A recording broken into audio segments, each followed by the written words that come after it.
आजारी आहे, मी त्रासात आहे, मी आजारी आहे, बघा मी संकटात आहे, माझ्यावर कर्ज आहे, माझ्यावर असं आहे, माझ्यावर तसं आहे, आणि मग त्या गोष्टी काय करतात ते यायला लागतात. योग देखील म्हणतो ज्याची मी भीती बाळगतो तेच माझ्यावर येतं. म्हणजे जे जे तुम्ही बोलता ते ते संकट तुमच्यावर येणार, पण ज्या वेळेस तुम्ही आशीर्वाद बोलता त्यावेळेस आशीर्वाद तुमच्याकडे धावत येणार.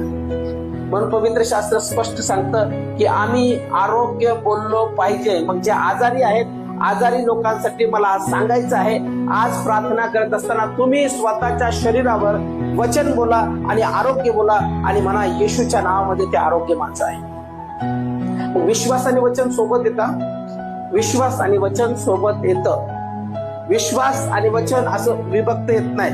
तुम्ही म्हणता विश्वास नाही ठेवला तर चालेल आणि मी फक्त काय करेल, प्रार्थना करेल. एखादा व्यक्ती विश्वासच ठेवत नाही, त्याच्यासाठी आपण प्रार्थना करतो, देव एकदा चमत्कार करेल, पण नियमित चमत्कार त्याच्यासाठी करणार नाही, कारण की समोरचा माणूस स्वार्थी